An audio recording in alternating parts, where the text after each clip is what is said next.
The reason why she's saying we're calling this Trust Your Gut is because both of us almost died, basically. I don't even know what I would have done if he locked that door. I would have freaked the fuck out. I lose my phone in a city that I've never been to. He's like, but whatever you do not go that way. She is in a hot pink Lululemon jacket.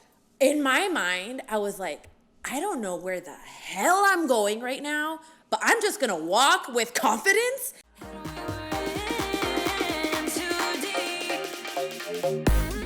And okay, wait, let's clap. Wait, count me down.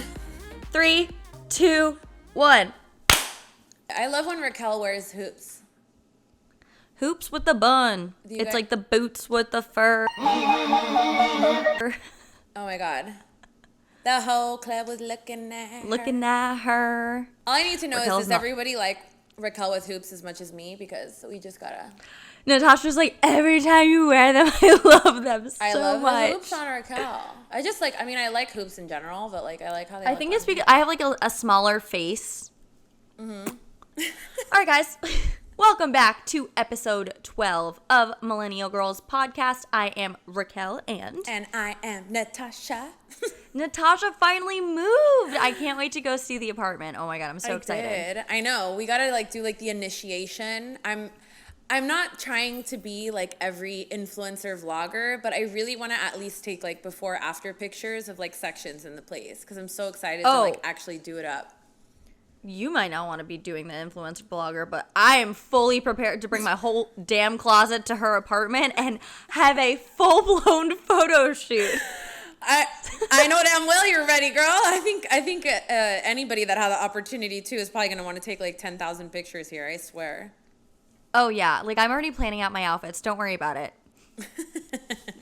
Don't worry. But okay, guys. So trust your gut. Because I had a really crazy experience. I mean, I've had really crazy experiences, period. And so was Natasha. But this one kind of stood out. And it's really relevant because I was real shook the other day, this week. Why? What happened? I was watching Unsolved Mysteries, as one does, because it came out on Netflix. And the reason why she's saying we're calling this Trust Your Gut is because both of us almost died, basically. Like, Racquel basically had a confrontation with a serial killer, and I almost got killed. No. Okay, wait, no. Wait. No. Because... No. Okay, let me tell the story. So I applied for this job, and I get a call back, or an email, from this company. It had gotten decently serious, and they were like, are you interested? Would you really be able to do this? Like, just kind of being very transparent about the situation. And I was at that time, I think by the time they had come around again, it was getting like, okay, would you fly up here? We would fly you up type of thing. And I was just like, like something in my stomach. I was like, I don't know. I had been researching the company, and I was just like, I don't know about this. Like, when you just have something in your being, in your gut, basically, and you're just like, this doesn't feel like something I should be doing, or something like that. Natasha, when you have that feeling, whether it be like you're out, or and something happens and you just get a weird vibe from someone, or you meet someone, I would kind of call it like a red flag. Yeah, it's like your brain going ding, like this is you're feeling this for a reason. I'm watching Unsolved Mysteries this week, and the company I work for, or the company I could have worked for, is on Unsolved Mysteries. Someone died who worked for them. It was a whole really messy situation with like... Wait. Okay, rewind. So, yeah. Take us back. So you were, this week, okay. Yeah. Okay, Racquel and I were on a call yesterday, and she started telling me how she's watching Unsolved Mysteries on Netflix. So I was like, tell me a little bit more about it, because I haven't watched it. I don't know anything about it. So tell us about the show. You were watching it, and then you get to an episode, and then what happened in the episode? I'm watching this episode, and this guy who works for this company is murdered. The police say it's suicide, but his wife is like, no, it was totally foul play. Like, was he pushed off this building? And the guy who owns the company, he had been friends with since they were young, and he put a gag order on the employees. And I'm just laying here in my bed, because obviously, Netflix late at night. And I'm just like, if I worked for this company, would I have been put under a gag order now because Netflix has picked it up? Or like how are these... I literally, when I tell you, my heart dropped to my stomach when they said the company name. Well, wait. First of all, you'd have to be dead, so you wouldn't. That wouldn't be the case. But well, no, because they put a gag order on all of the company's employees, so they couldn't talk to anyone. So I see what you're saying. Oh, I thought you meant like for you being on Unsolved Mysteries. I was like, wait. No. The company put a gag order on all of their employees at the time. This obviously happened a while ago, like years ago, because it was on like 2004, 2006. But obviously now I'm sure because, I'm just speculating here, but I'm sure because it's back on Netflix, and if they reopen the investigation, same kind of thing. You have a gag order even if you don't know anything because you're not going to talk to people. But I mean, I literally was watching this. They said the company's name, and my heart dropped to my stomach. That's so creepy. And I texted my 2 friends that I had told about the job interview last summer, because, and they were like, are you serious? And now it's all over. They're talking about this case on all over. E! News was posting about it, and I'm just sitting here like, holy shit. Like, totally trust your gut. Now, does that mean, something... knock on wood, would have happened to me? No. But just to be associated with that type of thing, like, I'm sure this has happened before to many people, whether it be meeting someone that was sketchy or a company that was sketchy, same kind of thing, especially us being in the music and entertainment industry, you encounter sketchy ass people all the time. And I've totally had my, I'll see you later, like, nice meeting you moments, you know what I mean? Because you just get like the heebie-jeebies. I mean, when I tell you, I'm still like speechless. It's crazy because guardian angels, universe, whatever, unicorn gods, I don't know. Like, literally, that pit in my stomach, trust your gut situation was totally a thing. That's so creepy. That is literally so creepy. Like, if I was you and I'm sitting here watching Unsolved Mysteries, I'd be like, what the fuck? No, literally. And I mean, it's funny. Well, it's not funny that this happened, but the guy who was doing my interview, who was going to be the executive producer of the show, he came from the entertainment or I think sports world, and he like switched because he wanted to change and he was so over the industry and was jaded. And now I like want to know what happened to him if he's still working for the company, because oh my gosh, holy, like, what that. And I'm sure, again, I'm sure not the first time something like this has happened to people, because, again, our industry, there's very sketchy people all the time, and just people who try and, like, obviously take advantage of you. I was having this conversation with my friend Andrew the other day, who's a news correspondent, and I was like, I think people think I'm dumb. And he was like, I don't think people think you're dumb. And I was like, no, I think people think I'm dumb because I've been in so many situations where they think they can, oh, Racquel, we want to book you for a shoot. It's 8 hours, but it's only $150 for the day. No, that's not even industry standard. And I have to come back. And it's hard when it's you and it's not an agent dealing with things, because then you're the one who has to get into the nitty gritty about money and stuff. And that's awkward. And you're just like, no, that's not industry standard. I'm not going to have an 8-hour shoot day for $150 when you can literally film for 2 hours and get $150. Sorry. Like, and then they think that, like, it's just because I'm a girl and I'm blonde doesn't mean I don't know my shit. Okay? If you're trying to be in the industry, $150 for an 8-hour shoot, not the case at all. But back to we side part here. But it's just crazy. I still am like thinking about this, and I hadn't even, I told my mom, but I guess I didn't tell my dad. And my dad was yesterday was like, well, good thing you didn't take that job. I was like, yeah, good thing. Yeah, no big deal. No, I had a similar situation. So I was applying for a lot of jobs at this period in my life, I guess. I was in San Diego, I remember. And while I'm applying for jobs, I found something. And like, again, at this time, this is years ago, I was even like looking on Craigslist. Like, I was looking everywhere for jobs.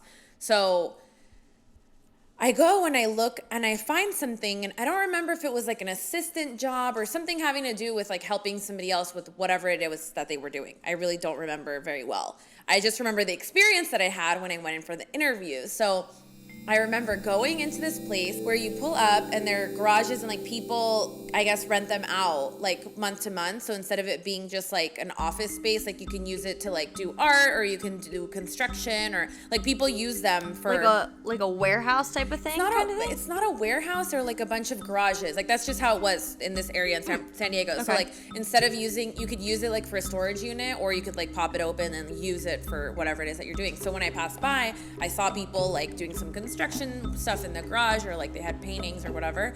And so I guess this guy had his like little office set up in that garage.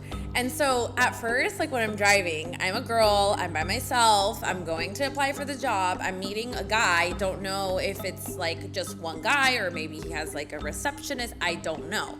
So when I show up to the garage, as creepy as it sounds, and it's not like a house garage, it's like storage garages, I pull up, I park, and I'm like thinking to myself, like I was already questioning the situation when I had pulled up. So like in this moment, I think I even had the moment of like, should I just like not even go and do the interview? Like it was like. What made you have that feeling though? You were sketched out already about the situation. What made me have the feeling was that I was going into a garage to meet a man. Like it was just weird. So yeah. So you're like, maybe not. So I go up to the door, he opens the door, and so I see like a desk and stuff, like a little office space. So I was like, okay, like it's not that bad. Like I had my interview and whatever. This is where it got really weird. And like, I'll never forget, like after the interview, I was just like, there are angels with me, because I'm pretty sure this was probably supposed to go another way and it didn't. So I go and I sit down for the interview. It's just him. He doesn't have anyone else there, no female, no receptionist or nothing. He goes behind me to close the door. He closed the door and he locked it. That I have goosebumps right now, dude. I was just asking myself like, okay, I was trying to keep myself calm and confident. Like that was the only thing I had in my mind, because I wasn't panicking like, oh, something's gonna happen to me, but I definitely was like, okay, this is really sketch. Like keep my radar on. I wasn't scared he was gonna do something, but I was like, this is definitely not correct. He shouldn't be locking the door. Like even if he closed it, he shouldn't have locked it. So that whole situation was really weird. We do the full interview. I act like very business professional. I went in for a freaking job interview, and it ended up leaving with like, I had to do some sketches for him and stuff. Like I don't remember what it was. It was something like artsy or like having to do with like selling retail or something. So I remember I had to like draw like a bunch of scarves and like do this whole sketching situation. And I left there like, okay, I have your email, I have your number, I'm gonna send you the sketches. We're gonna do like, I left like, I'm ready to work. And we go to the door, and in my mind, I'm thinking like, this guy, nothing happened, you guys, nothing happened. Okay. Nothing happened. But when he goes to the door, I'm thinking to myself like, God, you must feel so awkward like having to unlock the door with me next to you right now. Like that's weird. And he was a grown man. Like he was like, when I went in for this interview, let's say I might have been like 20, 21 or something, and he must have been maybe like 40, if not. I mean, he wasn't like a 26-year-old guy. I mean, not to say that that's correct either, but open the door, I leave. Again, left with the full on, like, I'm going to do this, I'm going to do that, I'm going to send you this, I'm going to send you that. I did all these sketches. I emailed them to the guy. Never heard from him once. Never got an email back. Never got a phone call back. Nothing. And I was just like, this is the weirdest situation ever. Like, and the fact that I even like did the sketches is, I don't even know. Like, clearly I was like, I just need a job and I need to work. But like I said at the beginning of the story, I was like, I had that weird feeling. A guy should not lock the door. It doesn't matter what the hell you're doing. Even if you're having an office meeting, whatever, like even if you're working for the company for a long period of time, girl, doesn't matter who, door does not need to be locked. Even if you're having a conference meeting, unless you're like doing the dirty or something, which like hopefully that's not the case, you don't lock the door. And so. Which you shouldn't be doing anyway. And so when I left after, like I was like, I really wonder if that guy had an intention, but like he didn't go through with the intention. I really do. And like, I mean, luckily, like I'll never have to like know the answer, but it was weird. Oh my God, I have the chills. It was so weird. That is crazy. I would love to know, not like love, but I would like to know how many other people have been put in a situation like that, because people, I feel like, don't believe things like that when they hear them. You know what I mean? And like, I believe it because obviously being a female in the industry, or being a female in general, like obviously it's a very, you have to kind of stand your ground. But I don't even know what I would have done if he locked that door. I would have freaked the fuck out.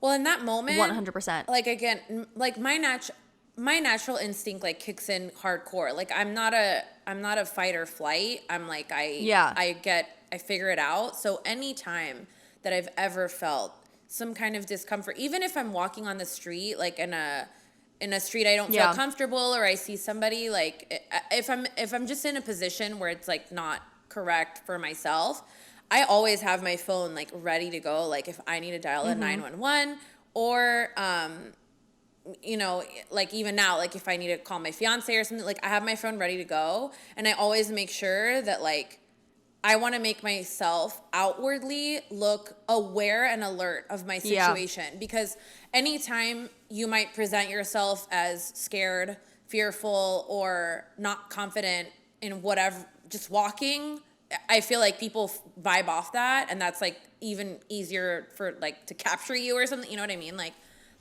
yeah. I watch a lot of Dateline. I like am so much more neurotic, I feel like, than I used to be about stuff like that, because I travel a lot by myself. I have like the worst sense of direction. Even getting into Ubers and stuff, because recently I feel like there's been a lot, I mean, before COVID, there had been a lot of stuff that was like girls getting kidnapped and stuff like that. And I mean, I haven't ridden in an Uber by myself in a long time, because really? Yeah, I mean, I feel like the last time, I mean, obviously, like, and when I went to LA, Uber picked me up from the airport, but I was literally on the phone the whole time with my friend Kayla. Yeah, it's just, I don't know. I don't know. It's one of those things. It's kind of, I've gotten more uncomfortable, I think, with it being by myself in like an Uber or something like that, just because. Yeah. I mean, if you have to, you have to, but you have to be alert. You have to be aware. You can't, especially in a major city like Miami, like you can't think everyone's like, oh my God, so nice, yay, bestie, great. Like it's not that situation. That's unfortunately the world we live in right now. Yeah, no, and I mean, of course, like take every precaution that you have to. Like if you don't feel comfortable, why do you need to force yourself into the situation if it's unnecessary? Right. You know. Which again, even it goes back to even like the job interviews that we had or whatever. I mean, technically, like if I was already feeling that discomfort, like I could have just turned around and left and not done the interview at all. But like, yeah, I don't know why I felt ballsy to just, no, screw it. You know, maybe it's a little bit in my head or something. Then the like locking the door situation was sketchy as hell. And again, like you never know what could have happened. And then what do you do? At that point, what do you do? Because even if you do a 911 call or whatever, which like God forbid, but like if the door is locked and you're in an area where it's like garages and stuff where like it's not commonly like people are walking around, I mean, you're kind of screwed. Well, if you get that feeling, listen to it. No, right. And of course, like another thing that I would do too, and not just like for protection, just because it was just convenient in the time, but like, I mean, go with someone too. Like, maybe, even if you know, if in any case you might feel like, you know, you just have like your back covered, like go with someone and have them wait for you in the car. I mean, in my case, like that would have been the ideal situation, because then at least I know, like if something took too long or whatever, like at least my friend or whoever was like waiting for me outside. Or you could pull the whole, and who knows, maybe I did. Maybe I told the guy like, oh, my ride's coming to like pick me up. You know what I mean? Yeah. Like those are the moments where you can kind of like, I guess, protect yourself. And this reminds me of another story that I have, which is kind of embarrassing to talk about, but we're going for it. So welcome to the Millennial Girls podcast. No, I mean, these are moments where I truly believe, like whenever you see, I mean, I see like a lot of artwork on my feed because I like art and I'm an artist, but sometimes I'll see like paintings and stuff with like kind of like the angels behind the person or something. Like I've had moments where like the next day I literally am like, that there is no way in hell like I did not have some kind of like guiding light or something protecting me, because they're just, these moments are wild. So I was in Chicago with my mom, and it was the first and only time that I've been to Chicago. I had a great time. I was there for a weekend, and we did this conference. It was it was direct mail conference or something, direct marketing. I love Chicago. And we were there for the weekend, and so we had gone out to this bar one night, my mom and I, and this band was playing live. We were having a good time, and this is, shame on us, but she was like, oh, the hotel is down the street. Like, I'm going to go back to the hotel if you want to kind of, like, hang out. Big mistake, I think, on both our parts, but whatever. I take full blame for this, but so I hang out at the bar a little bit longer, and I don't know, I was just, like, I wanted to socialize or, like, meet people and whatever, and everybody was, like, coming out of work, so, like, everybody was just, like, working people around. And I had, one drink too many, and the hotel was literally like 2 blocks around the corner from this bar.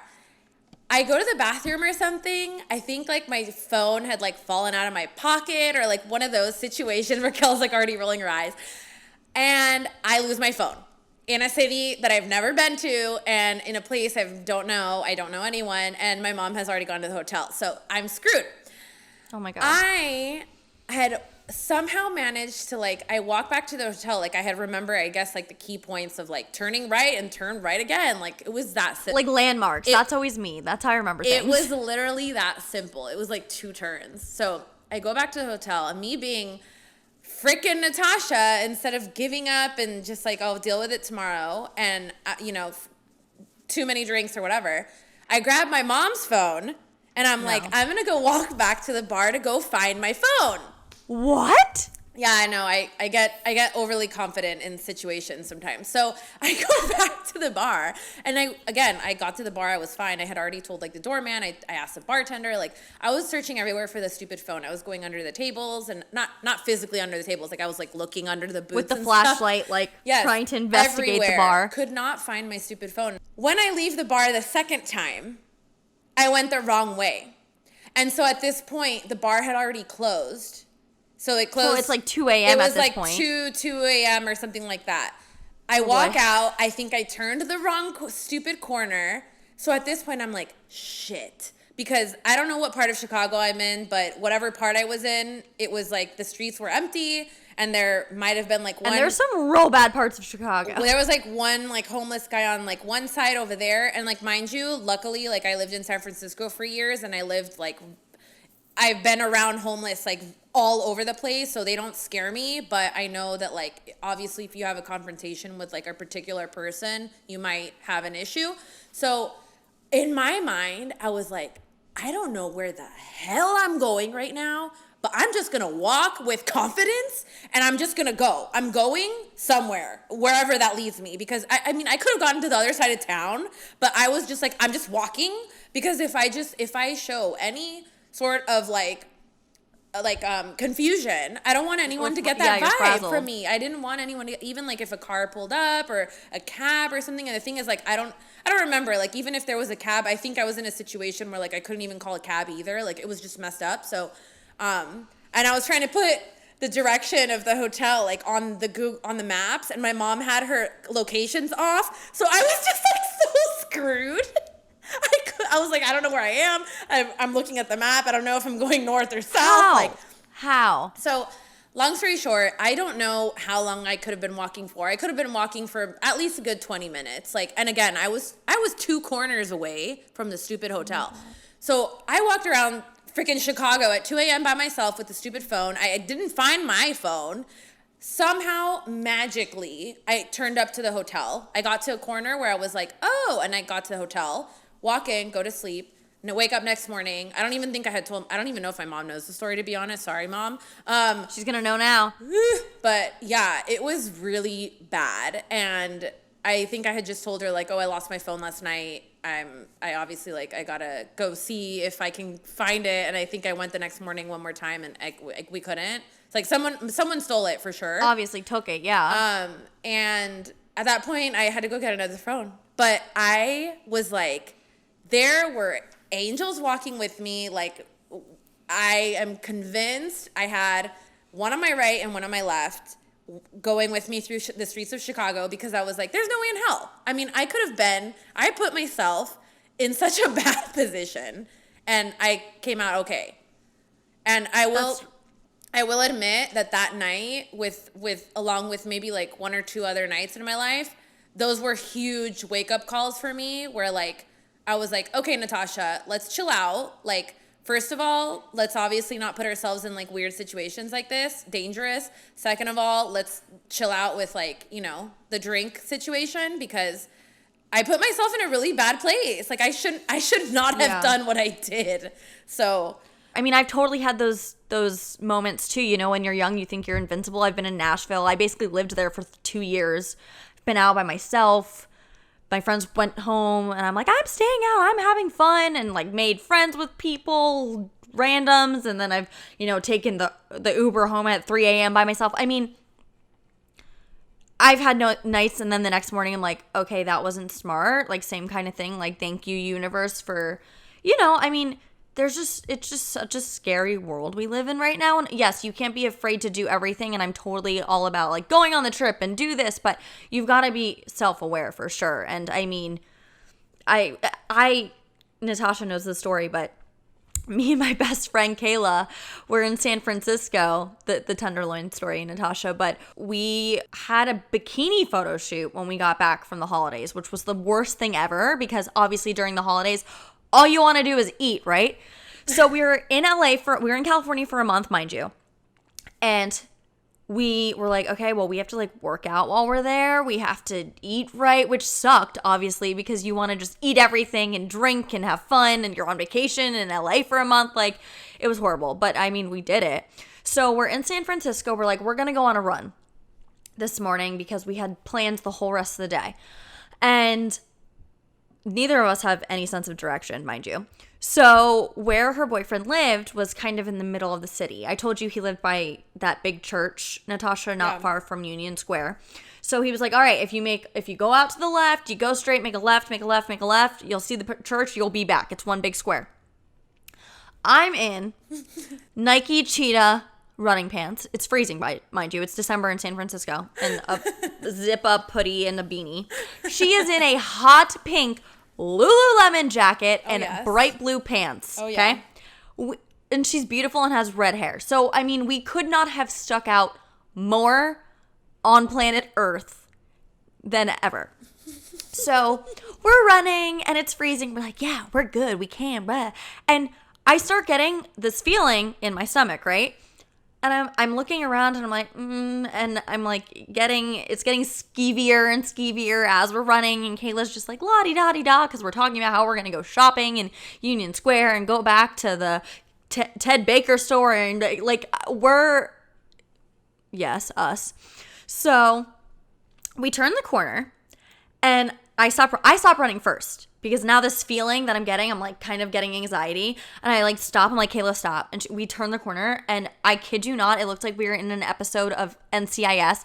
Garbage can on fire. Police officers everywhere. Homeless people. Needle, like heroin needle. I was like, Kayla. That sounds about right. Run. I was like, we are not in a good area right now. And this was 6 years ago. Now the Tenderloin, I've heard, is like kind of up and coming and trendy, and there's Airbnbs and it's fine and dandy. This was like 6 or 7 years ago now. This was not a good, it would have been actually like 8 years ago now. This was not a good time to be in the Tenderloin by ourselves looking how we looked. And I have never run so fast in my entire life, the two of us.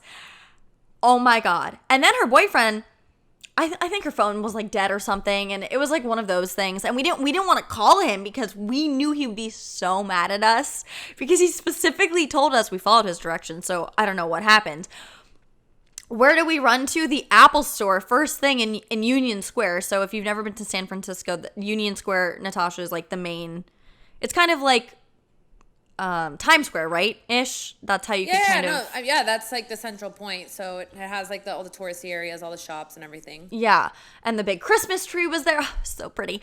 Anyway, we go into the Apple Store and we ask the security man at the front door. We're like, how do we get to this church? We knew the name of the church. And he's like, oh, it's actually like around the corner a couple blocks this way. He's like, but whatever you do not go that way. And I was like, oh, we just came from there. And he was like, what? And I was like, sorry. He's like, no. And I'm like, aware. Thank you. And so, like the Chanel store was our point of contact. We knew where we were when we went to the Chanel store. And so we made it to the church because her boyfriend was like, where the hell are you guys? You've been gone for 2.5 hours. Like he thought we were kidnapped, dead, something like that. And we're like, we just got to the church. He's like, well, where were you? And I was like, we got lost and ended up in the Tenderloin. And he got so mad. Mind you, our other best guy friend was with us. And Jordan came and picked us up, our other friend, with Eric, and they brought us home, and they literally basically, like, put us in timeout. They were like, we told you guys not to go that way. I was like, okay, in our defense, we followed the directions you told us. And he's like, there's no way, because you wouldn't have ended up there. And I was like, well, we're here, so thank you. And I knew that the pit in my stomach, I had that feeling. I was like, this is we need to get out of here as fast as we can. This is not a good situation. And every person I've told that story to, because it's our literally iconic San Francisco story, has been like, I don't know, like, the universe was on your side, because that's a really bad area right now. It's really bad. Yeah, when I lived there, when I had first moved there, everybody was like, Tenderloin, like, you don't want to live in the Tenderloin, but I would, like, if you could be, like, just on the border and outside of it, like, you're in the clear. Like, it was weird, because it was literally just a matter of, like, blocks. Like, it was just this one square of area that was just, you don't want to be there. So when I had first moved to San Francisco, I was actually closer to the San Francisco State University. I was closer to that side, and then I moved into the city after, and I was just borderline of the Tenderloin because I got, like, a really good deal on a studio there. So if I just turned the block and I went down the block, you were already in the Tenderloin. So I was on that corner. So, like, living there, it was totally fine. Like, you know how to deal with the situation, because there's so many homeless people there. And they don't do anything to you. They're human too, but it's just, like, obviously you don't want to have confrontation with certain people, or, like, if they start getting kind of angry and stuff, you don't want to get in confrontation, especially if they're, like, doing drugs and stuff. And so during the daytime, it would be fine. Like, you'd walk past and it would be fine, because you had to, like, you'd either go that way or you'd go the Union Square way. But either way, you're going either through homeless or you're going through crowds of tourists. So it's like, which one do you want? I don't know. I would go the homeless way because it was quicker, but during the day, it was fine. But there was, like, definitely, like, a cutoff point where it's like, once it was like 8 p.m.-ish, like, not even like the 10 p.m., like, once it was like 8, I'd be like, okay, yeah, I wouldn't walk there by myself. If I went through, I would normally go with my friend Ricardo. He was a guy. Like, I don't know, I just felt more comfortable if we were to walk through that way, but I would never go by myself, like, after 8 p.m. I mean, it was like, and then, like, at 4 a.m., because my friend, such a bad situation. My friends did, like, live in the Tenderloin for, like, 2 months at one point, like, in a certain place. And I remember, like, he would be like, these guys are having, like, a crack party at, like, 4 a.m. Like, they'd go crazy. Like, they'd be loud. They'd be, like, shooting up and all this stuff, like, right outside the house.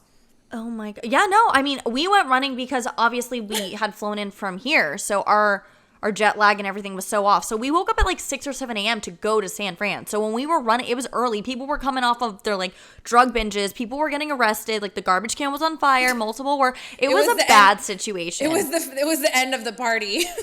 Yeah, I was like, okay, we should not be here. This is not the place to be. This is not a good situation. And, like, obviously, it was just not good. It was so wild.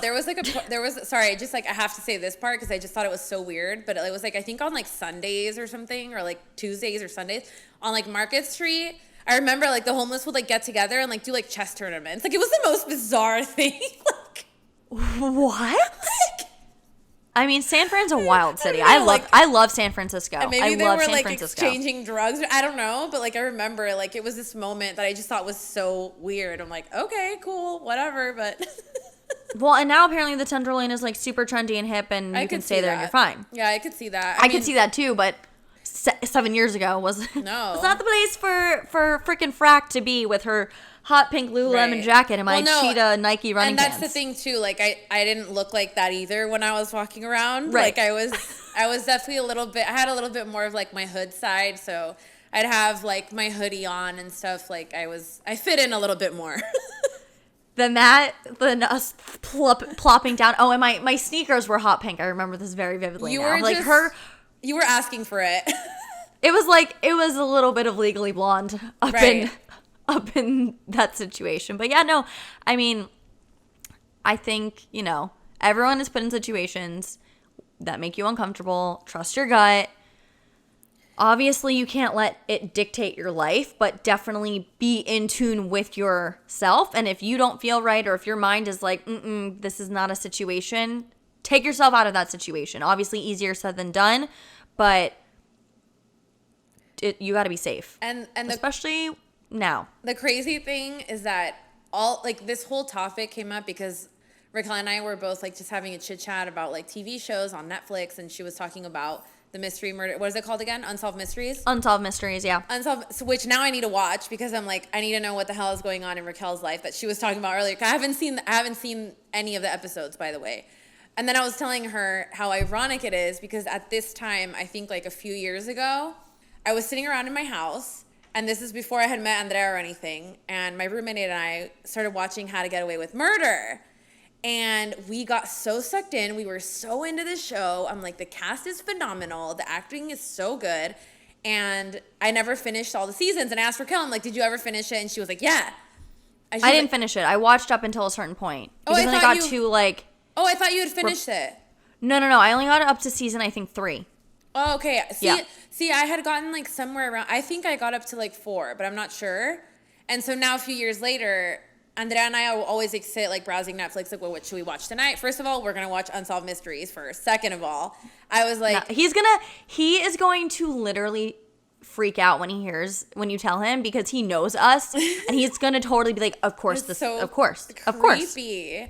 But I told him, I'm like, look, he's sat on the trailer for How to Get Away with Murder like several times. I'm like, can you just please start watching it and at least like catch up to where I had left off? Because we have this thing of like, no, we don't want to watch because you already saw it. And I'm like, no, really? Like, I don't remember anything anytime I watch stuff anyway. So like, let's watch it again.